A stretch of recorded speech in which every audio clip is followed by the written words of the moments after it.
Welcome to Story Tales. Please like this video and subscribe to Story Tales. I hope you enjoy the story. Let's begin. Rain tapped against the bedroom window of Cole Danner's Portland townhouse as he straightened his navy tie for the third time. 8 years of marriage had taught him exactly how critical appearances were to his wife. "Are you almost ready?" Marley's voice carried from downstairs, impatience threading through each syllable. "We can't be late to my sister's wedding. Everyone important will be there."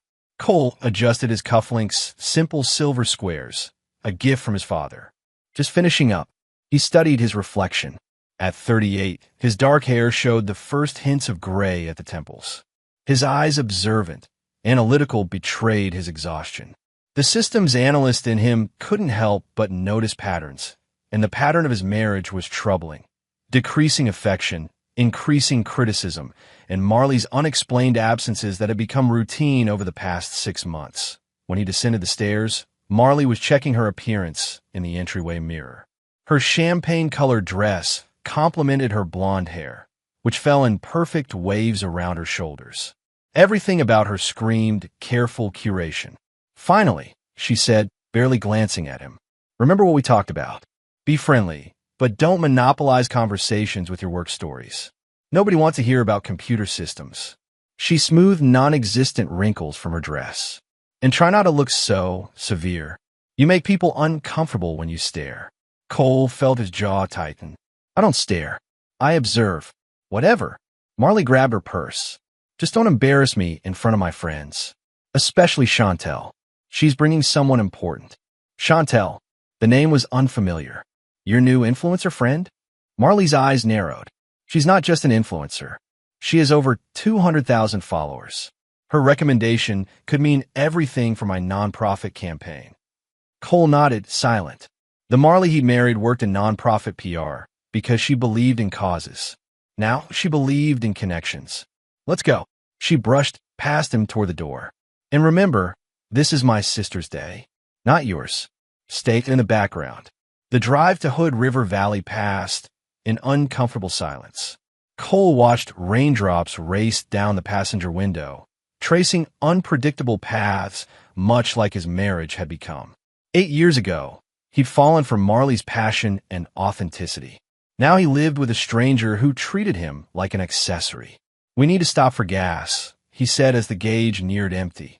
Marley didn't look up from her phone. "Make it quick. I need a post about arriving at the venue."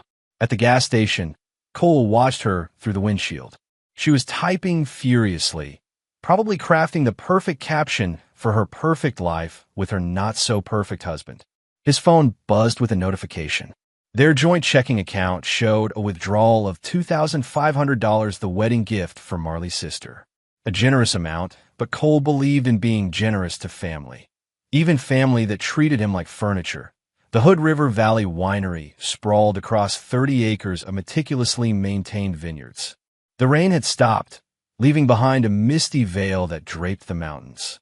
Under different circumstances, Cole might have appreciated the view. "There's Chantel." Marley perked up instantly, waving at a woman with striking red hair. "Come on, but let me do the talking." Cole followed, carrying the envelope with the wedding check. He noticed Marley didn't introduce him immediately, instead gushing over Chantel's dress and her social media posts. "This must be your husband," Chantel finally said, extending a manicured hand toward Cole. "Marley's told me." "Well, not much about you, actually." Cole shook her hand. "I'm not surprised." "And this," Chantel pulled a man forward, "is Arden. My +1 for today." Something in Marley's expression changed a flicker, barely perceptible. Cole caught it only because he'd spent years learning to read her micro-expressions. "Arden," Marley nodded, her voice pitched slightly higher than normal. "So glad you could make it." Arden, tall, with carefully styled hair and an expensive-looking suit, smiled with practiced charm. "Wouldn't miss it." His eyes lingered on Marley a beat too long. Cole extended his hand. "Cole Danner." Arden's handshake was limp, dismissive. "Nice to meet you. Marley mentioned you work with computers?" "Systems analysis.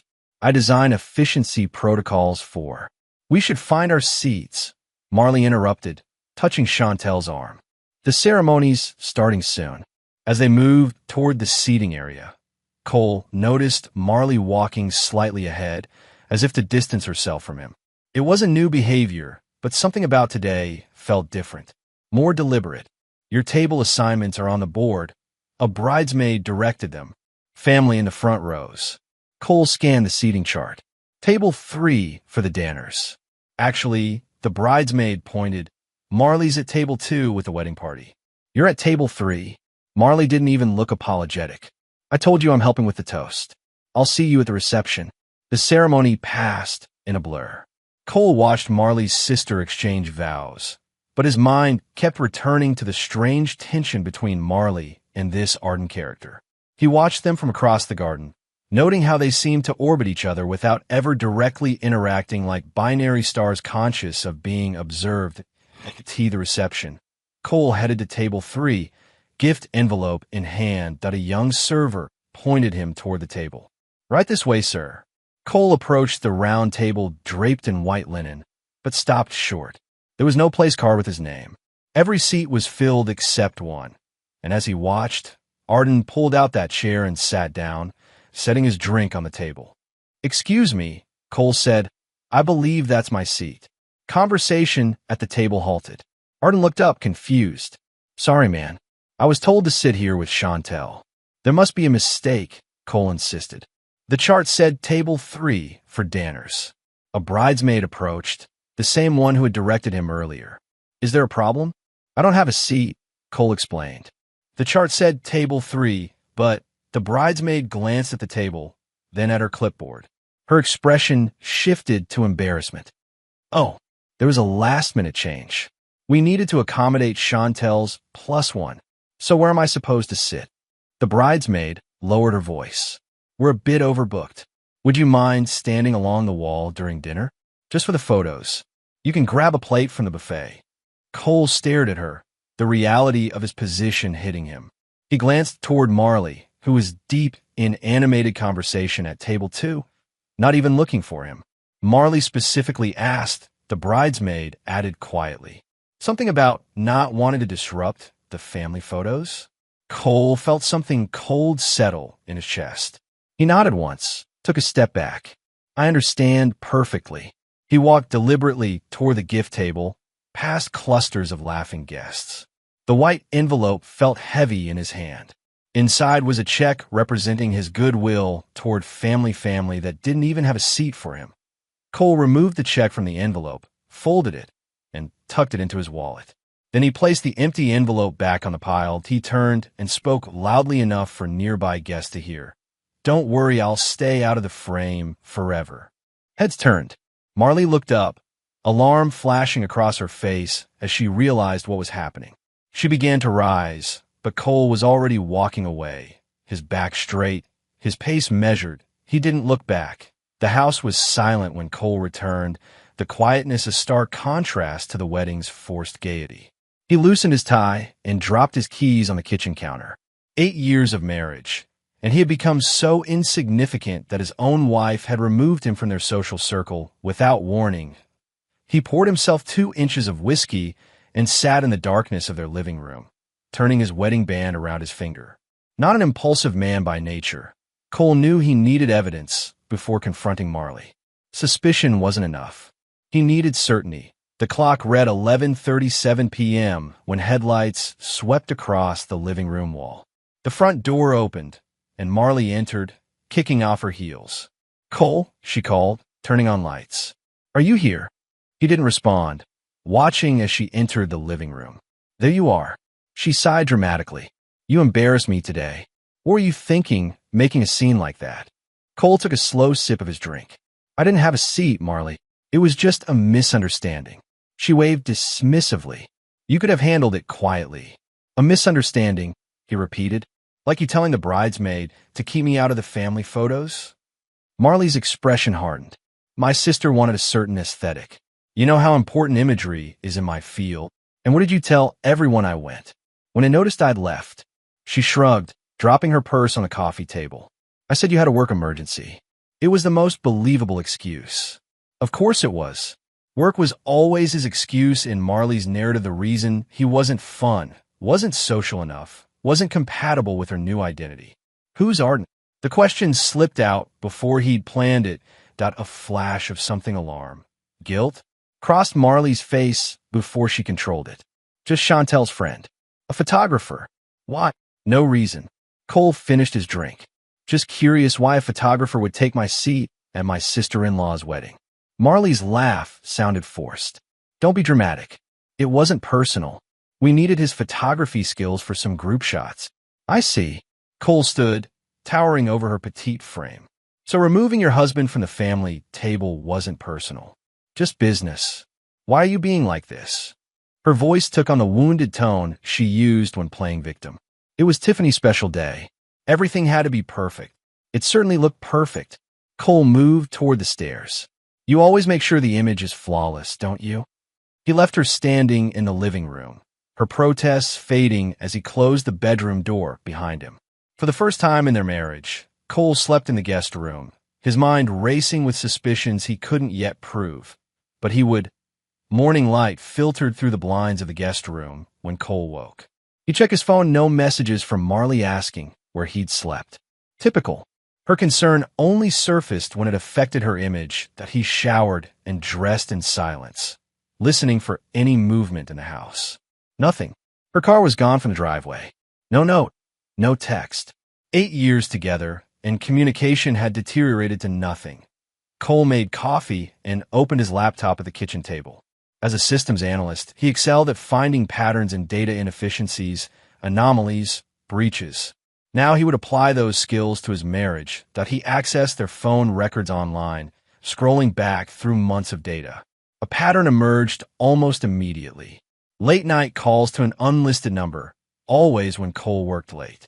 The calls began 4 months ago, around the time Marley had become increasingly distant. Cole noted the number, then checked their shared cloud storage. Marley wasn't particularly tech-savvy. She used the same passwords for multiple accounts, often forgetting to log out of shared devices. 3 months ago, she mentioned her iPad was acting up. Cole had offered to fix it, but she quickly bought a new one instead, leaving the old one unused in a drawer. But the cloud backup was still active. Cole navigated through folders until he found recent uploads from her old device. What he saw made his coffee go cold in its mug. Photos. Dozens of them. Marley and a man Arden in intimate poses. At restaurants Cole had never visited. In hotel rooms. One photo showed them in the backseat of a car, Marley's head thrown back in laughter as Arden kissed her neck. There were messages, too, preserved in image form. Miss you already. Last night was incredible. When can we ditch the dead weight? Your husband is oblivious. Soon. After Tiffany's wedding. I'll figure it out. Cole's hands were steady as he downloaded everything, organizing it methodically into folders. The betrayal burned cold in his chest, but his mind remained analytical, focused. This wasn't just an affair. This was calculated deception. His phone buzzed. A voicemail notification. He'd missed a call while in the shower. He played on speaker. Hey, it's me. A male voice, unfamiliar. Just checking you're okay after yesterday. Marley said you had some work thing, but that seemed weird. Anyway, call me when you can. We should still get coffee this week to discuss the other thing. Chantel doesn't suspect anything. Later, Cole replayed the message. This was Arden's voice, casual, confident, speaking as if he and Cole were friends. The audacity was breathtaking. The final piece clicked when Cole found a photo from the wedding. Arden wore a tailored charcoal suit with a distinctive blue pocket square. The exact outfit worn by the man sitting in Cole's seat. The man who had replaced him. Cole closed the laptop, his decision made. Marley had orchestrated his removal, not just from a wedding table, but from her life. She'd made him invisible while flaunting her affair in plain sight. He wouldn't confront her. Not yet. First, he would understand the full scope of her betrayal. Then he would ensure she never forgot him again. For the next week, Cole presented a facade of normalcy. He went to work, came home at predictable hours, and maintained minimal conversation with Marley. If she noticed his emotional withdrawal, she didn't comment on it. Perhaps she was relieved. But beneath the surface, Cole was methodically building a case. He took a personal day off work without telling Marley and drove to the coffee shop, where she'd mentioned meeting her old friends months ago. The place was trendy, with exposed brick and overpriced pastries, exactly the kind of Instagram-worthy location Marley now preferred. Cole spotted a woman behind the counter who matched Marley's descriptions of her former best friend. The name tag confirmed it. Jolene Worth, bar manager. "Black coffee, please," he said, approaching the counter. Jolene glanced up, then did a double take. "You're Cole, aren't you? Marley's husband." He nodded, surprised to be recognized. "The wedding photo she posted last Christmas," Jolene explained, reading his expression, "before she cropped you out of her more recent posts." Cole felt his eyebrows rise. "She crops me out?" Jolene's expression softened. "You didn't know? Here." She pulled out her phone, opened Instagram, and showed him Marley's profile. Sure enough, there were photos where a partial shoulder or arm indicated someone had been removed. "When did you last talk to her?" Cole asked. Accepting the coffee, Jolene pushed across the counter. "About 6 months ago." Jolene's mouth twisted. "Right after I called her out for how she treated you at Kylie's baby shower.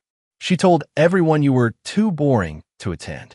Said you were her tax husband, good for finances, but bad for her brand." "Tax husband," Cole repeated, the words landing like stones. Her words, not mine. Jolene wiped the counter unnecessarily. "Look, I probably shouldn't be telling you this, but Marley's changed.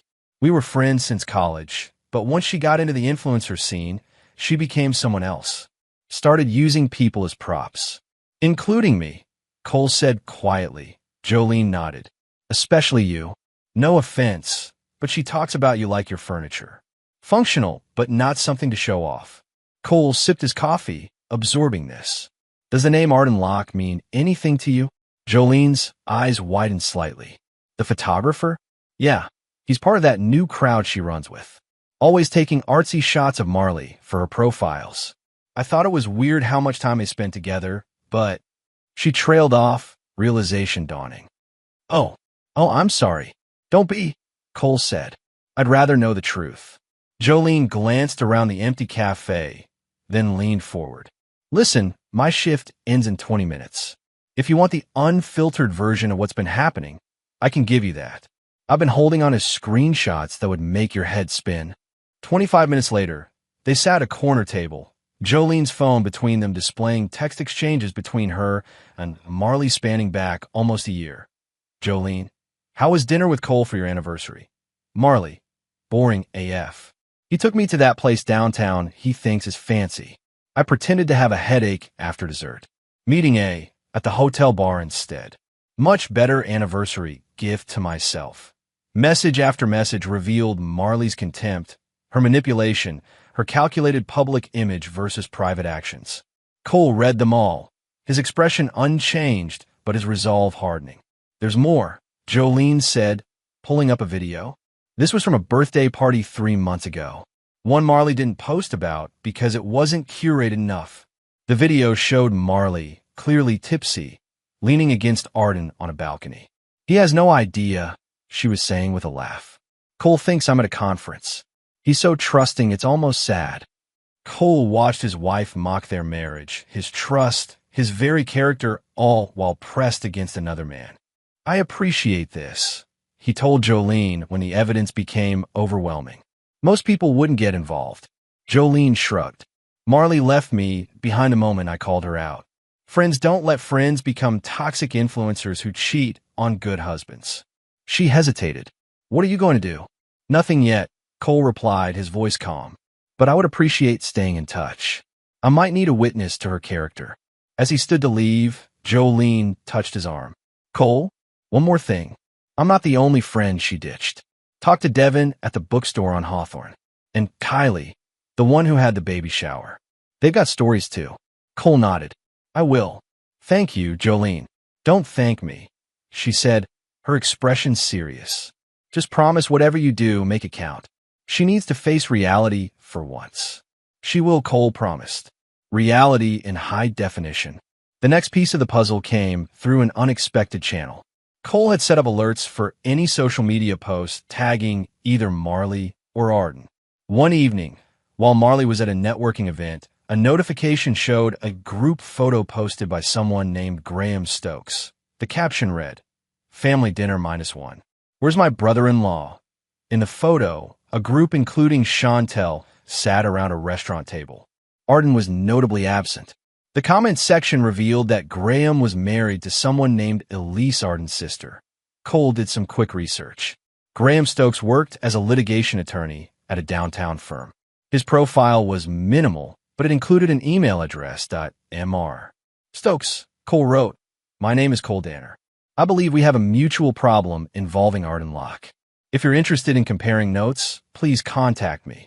The response came the next morning. Danner, "You're Marley's husband, aren't you? Coffee at Powell's Cafe. 1 p.m. Come alone."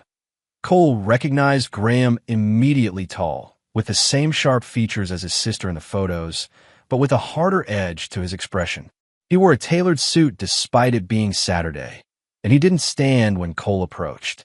"Sit," Graham said, gesturing to the chair opposite him. "I've ordered for both of us. Black coffee. You strike me as a man who doesn't need sugar." Cole sat. "You've done your homework." "Of course I have. You emailed a litigation attorney suggesting a conspiracy against my brother-in-law. I had to make sure you weren't a lunatic." Graham slid a folder across the table. "Though, given what I found, I'm starting to think we're both very sane men dealing with a very specific problem." Cole opened the folder. Inside were printouts of text messages between Graham and his wife, discussing concerns about Arden's frequent absences and suspicious behavior. "My sister adores him," Graham said, his voice tight. "Even though this isn't the first time. 3 years ago, it was his physical trainer. Before that, a client from his photography business. Elise forgave him each time because he convinced her it was a mistake, a moment of weakness. She's pregnant now. 7 months." Cole felt a surge of disgust. "And now he's with my wife. Among others, probably." Graham took a sip of his coffee. "Arden has a pattern. He targets women who want validation, makes them feel special with his artistic eye and charm, then moves on when he gets bored. But your wife seems different, more calculated. They've been careful, which isn't Arden's usual style. She's in PR," Cole explained. "Image management is her expertise." Graham nodded. "Makes sense. So what's your plan? Divorce? Public humiliation? I need to know what I'm potentially getting involved in." Cole studied the man across from him. Graham was angry, but controlled a useful ally. "I want to expose them both completely," Cole said evenly. "Not just to each other or to your sister, but to everyone they've been lying to, with evidence so overwhelming they can't talk their way out of it." A slow smile spread across Graham's face. "Scorched earth. I approve. Elise deserves to know the truth before the baby comes. I have videos, photos, messages, witness accounts of Marley's behavior. But I need more on Arden. His patterns, his weaknesses." Graham leaned forward. "I can get you that. And something else. Arden has a storage unit where he keeps backups of all his photography work, including the private sessions, if you know what I mean. I have the key. I helped him move some equipment last year. That could be useful." Cole felt the first hint of satisfaction. "But I need more than just evidence. I need the right timing, the right audience." "Audience," Graham repeated thoughtfully. "Yes, that matters with these types. They only care about how they're perceived." He pulled out his phone. Elise mentioned Arden has a major client meeting next week, some corporate executive who wants artistic headshots for their entire team. Very important to his business. Cole nodded. "And Marley is interviewing for a PR director position at a national nonprofit. She's been preparing for weeks. Image is everything for that role." "Perfect." Graham extended his hand. "I think we understand each other, Mr. Danner. Let's make sure our respective family members see the truth, shall we?" As they shook hands, Cole felt a quiet certainty settle over him. "One more thing. I have a cousin who works in video editing. If we're going to do this, let's make it professional." Graham's smile turned predatory. "I always say, if revenge is worth taking, it's worth taking well." That evening, when Marley returned home, Cole was waiting with a glass of wine.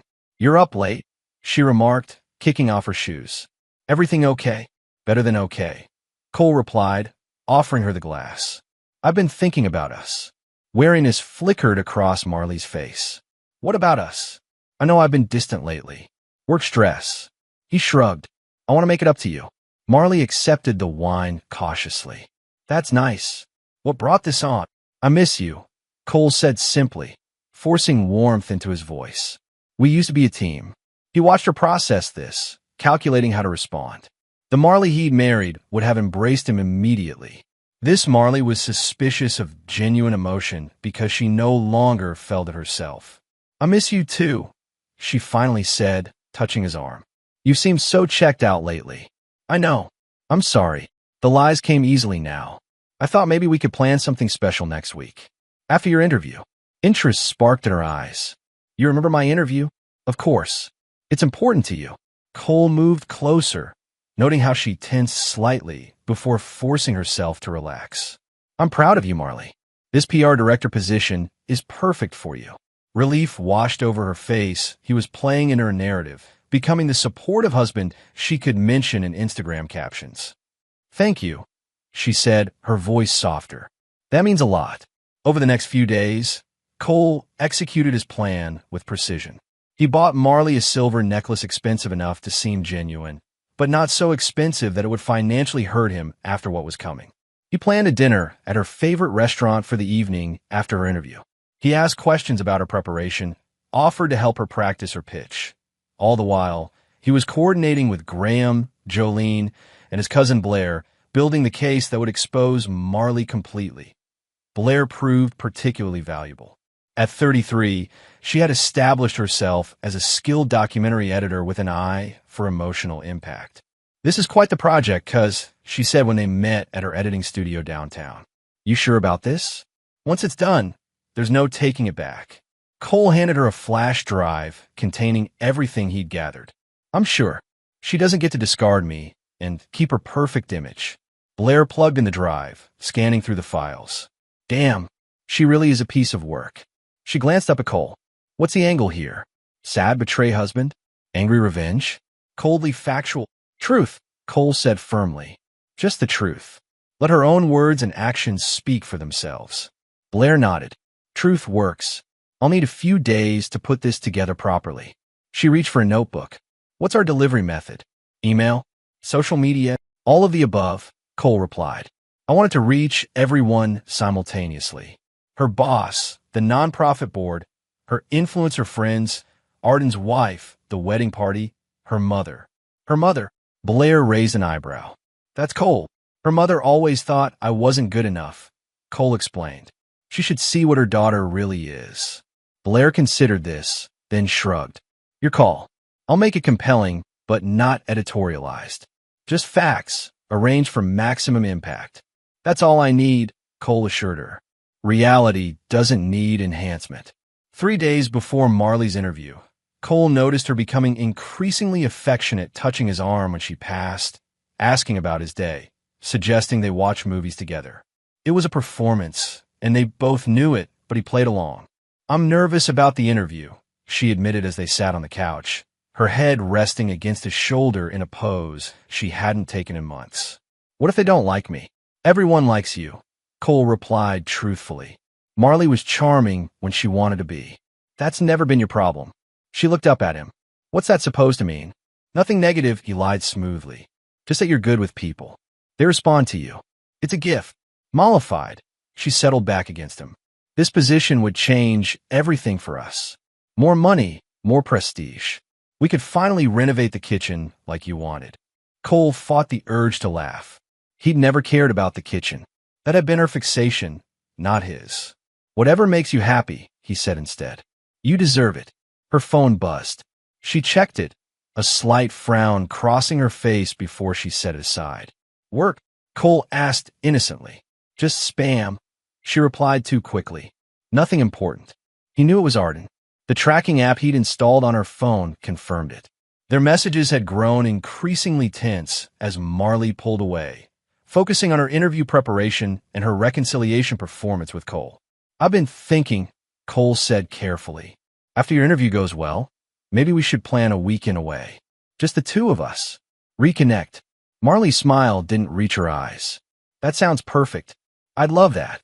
More lies. But it didn't matter. By the time the weekend arrived, everyone would know exactly who Marley Danner really was, and Cole would be gone. The morning of Marley's interview dawned bright and clear, unusual for Portland in the fall. Cole had left early, telling her he had a client meeting but would be home in time to hear about her triumph. In reality, he was meeting Blair for the final review of what they'd come to call the frame, 14 minutes of meticulously edited footage, screenshots, and audio recordings that told the complete story of Marley's betrayal and manipulation. "It's done," Blair said, handing him a sleek external hard drive. Everything set up for synchronized delivery at exactly 2 p.m., right in the middle of her interview. "The emails will go out simultaneously to every address on your list, with personalized notes depending on the recipient." Cole connected the drive to his laptop, watching the final cut one more time. It began with Marley's own Instagram posts about loyalty and authentic relationships, then systematically contrasted those public statements with her private actions. The wedding incident was featured prominently, with security camera footage from the venue showing Marley deliberately redirecting Cole away from the family table. Messages between Marley and Arden revealed not just infidelity, but mockery of both Cole and Arden's pregnant wife. Testimony from former friends described Marley's calculated social climbing and casual cruelty. The video ended with a shot from the wedding Arden sitting in Cole's assigned seat, Marley leaning close to whisper in his ear, both of them laughing. "It's perfect," Cole said quietly. Blair studied him. "You okay? This is pretty nuclear." "I'm fine." And he was. The cold clarity that had settled over him weeks ago remained unchanged. She made her choice. At precisely 2 p.m., Cole sat in his parked car outside the nonprofit headquarters where Marley was interviewing. He pressed send on the final confirmation, then watched his phone as delivery notifications began to appear.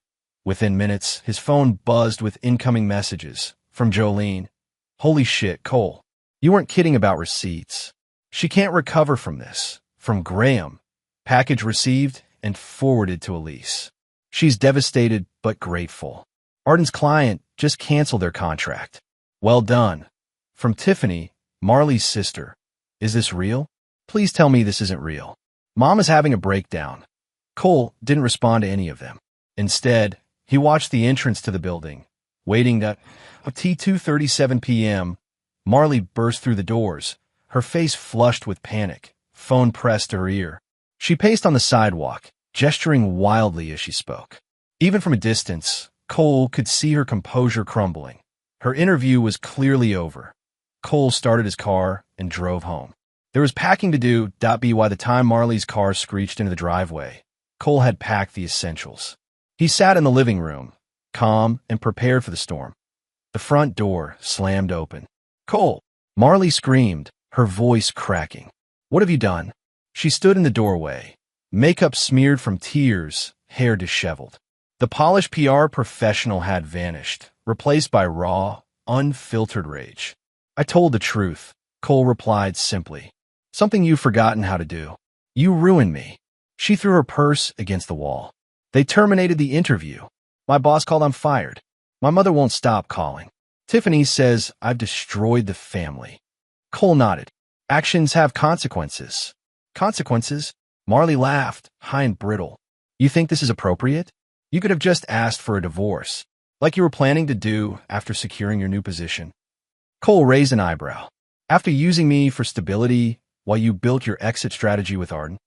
Marley faltered, thrown by his knowledge. That wasn't. "Please," Cole interrupted. "I've read all your messages. I've heard the voicemails. I know exactly what you were planning. So this is revenge? Destroying my career over a few messages?" "No, Marley. This is clarity. You wanted me out of your frame. I simply showed everyone the full picture." Her phone buzzed continuously. She glanced at it, her face paling further. "Chantel just unfollowed me. She says her brand can't be associated with someone who cheats on her husband with her friend's date." Cole supplied. "Or with someone who mocks her pregnant friend's husband behind their backs." "You don't understand what you've done," Marley whispered, a new note of fear in her voice. "Arden is threatening to sue you. He says you've defamed him, that you violated privacy laws." Cole smiled thinly. Graham anticipated that. Arden has already been recorded admitting to the affair in a conversation with his wife. We have evidence of him using client photography sessions as covers for your meetings. He's in no position to sue anyone. Marley stared at him, truly seeing him perhaps for the first time in years. You planned all this. While I thought we were reconnecting, you were learning from you, Cole finished. You taught me a lot about image management, Marley. How to present what people want to see. How to hide what's really happening. She stumbled to the couch, collapsing onto it. What am I supposed to do now? My career is over. My family hates me. All my friends are blocking me. That's not my problem anymore. Cole stood, picking up his suitcase. You picked your audience. Now they're watching. You can't just leave. Marley scrambled to her feet, panic replacing anger. We need to fix this. We can issue a statement, say it was all a misunderstanding. There's nothing to fix, Cole said firmly. This marriage ended the moment you decided I wasn't worth keeping in the frame. He moved toward the door, but Marley grabbed his arm, her nails digging into his skin. You can't do this. Her voice rose, desperation making it sharp. I'll tell everyone you manipulated those messages. I'll say you abused me, that I was afraid. Cole gently but firmly removed her hand. Try that, and part 2 of the video goes public. The part where you specifically discuss fabricating abuse claims if things went wrong. He met her gaze steadily. I kept that section private out of what little respect remains. Don't make me release it. Marley stepped back, defeated. What happens now? Now. Cole reached for the doorknob. Now I leave. You deal with the consequences. And neither of us contacts the other again. Just like that? 8 years over. It was over long before today, Marley. You just didn't bother to tell me. Cole opened the door. I've paid the mortgage through the end of the year. What you do after that is your business. He walked out, closing the door on her protests, her tears, her belated regrets. For the first time in months, he felt the weight lift from his shoulders. The truth had set him free. 1 week later, Cole sat on the deck of a lakeside cabin, watching mist rise off the water. The rental was modest, but peaceful, exactly what he needed to recalibrate his life. His phone, set to accept calls only from select few, rang beside him. Graham, Cole answered.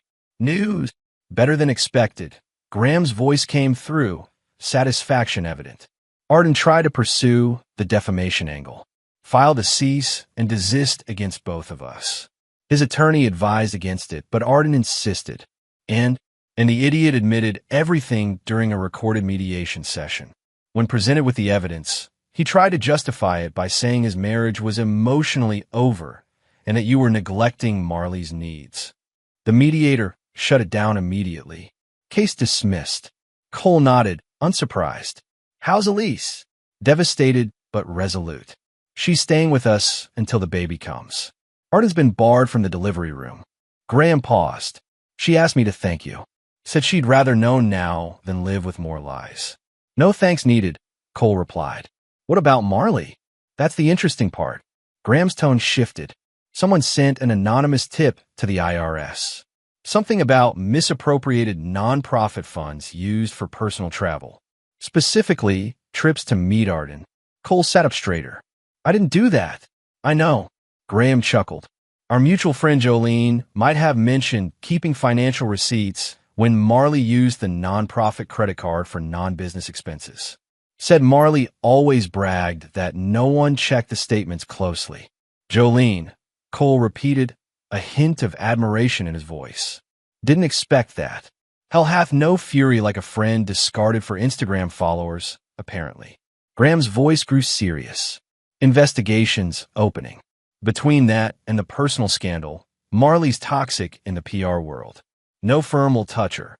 That wasn't my goal, Cole said truthfully. I just wanted the truth exposed. Well, it's exposed, and then some. What's next for you? Coming back to Portland? Cole looked out at the still water, at the mountains reflected on its surface. No, I'm looking at property here. Fresh start. Good man. Graham hesitated. Listen, Cole, not to get sentimental, but what you did standing up for yourself, not letting them steamroll you, it's rare. Most people just take it. I'm not most people. Clearly. Graham cleared his throat. Anyway, case closed. Good luck with whatever comes next. After hanging up, Cole made himself coffee and carried it down to the dock. He'd rented a kayak for the week, finding peace in the rhythmic paddling across the calm lake. Today seemed perfect for an early morning excursion at 8 he pushed off from the dock. Slicing through the mist, Cole felt an unfamiliar sensation: contentment. Not happiness exactly that would take time, but the quiet satisfaction of having refused to be erased. His phone buzzed with a text. Blair had sent a link to Marley's Instagram. Out of curiosity, Cole opened it. Her following had plummeted. Her most recent post and attempt at a public apology had comments disabled. The carefully curated image had shattered beyond repair. Cole closed the app without reading the apology. It didn't matter anymore. What mattered was the calm water beneath his kayak, the future stretching before him, and the knowledge that he had refused to stay silent when pushed out of the frame. She had wanted him out of the frame. Instead, he had become the frame, the one that showed everyone who she really was. As he paddled across the still water, Cole smiled not because he had hurt her, but because he had refused to be erased. In the end, that was the only victory that mattered.